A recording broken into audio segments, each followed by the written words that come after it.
ఈరోజు వైఎస్ఆర్ కాంగ్రెస్ పార్టీ ఎంపీల పార్లమెంటు సభ్యుల బృందం election commissioner chief election commissioner గారిని, మిగతా ఎలక్షన్ కమిషనర్స్ని, అదర్ అఫీషియల్స్ని అందరినీ కూడా డెలిగేషన్ కలిసి 5 అంశాలను ప్రధానంగా ఎలక్షన్ కమిషన్ వారి దృష్టికి తీసుకురావడం జరిగింది.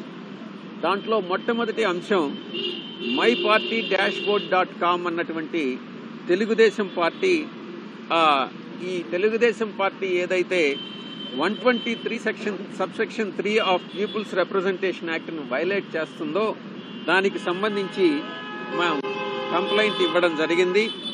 దీంట్లో ఈ యొక్క myparty-board.comలో తెలుగుదేశం పార్టీ ఆంధ్రప్రదేశ్లో ఉన్నటువంటి ఓటర్స్ అందరిలో ఎలక్షన్ కమిషన్ ఏదైతే ఓటర్ల లిస్టుని పొలిటికల్ పార్టీస్ ఇస్తుందో దాంట్లో పేరు, తండ్రి పేరు, ఏజీ, మేలా, ఫిమేలా అన్నటువంటి కొన్ని వివరాలు మాత్రమే ఉంటాయి.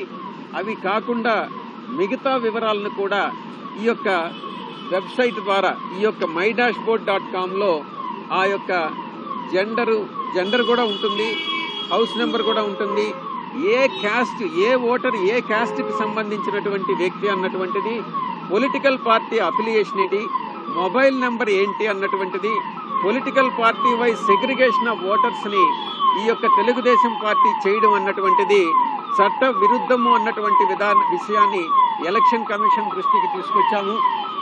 ఇక ఓటర్ డేటా ఒక న్యూయార్క్లో ఉన్నటువంటి అమెరికాలో ఉన్నటువంటి న్యూయార్క్లో ఒక న్యూయార్క్ పట్టణంలో ఈ యొక్క డేటా అంతా ఈ యొక్క సర్వర్లో స్టోర్ చేయడం అన్నటువంటిది.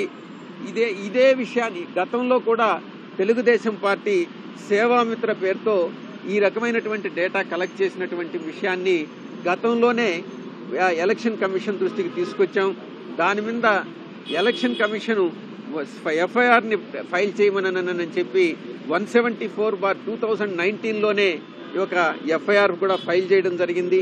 ఆ ఎఫ్ఐఆర్ ఫైల్ చేసిన దాంట్లో ఆ కేసులో పురోగతి లేదన్నటువంటి విషయాన్ని కూడా ఎలక్షన్ కమిషన్ దృష్టికి తీసుకొచ్చాం. ఈ యొక్క తెలుగుదేశం చేస్తున్నటువంటి ఈ కార్యక్రమం 120B కింద కానీ 379, 420, 188B IPC 72, 66B ITA 2000 act sections కింద సేవామిత్ర అప్లికేషన్స్ కింద ఏదైతే ఎఫ్ఐఆర్ ఫైల్ చేశామో వాటినన్నింటినీ కూడా ఫాలోఅప్ చేసి పురోగతి చూపించాల్సిందిగా విజ్ఞప్తి చేయడం జరిగింది. ఈ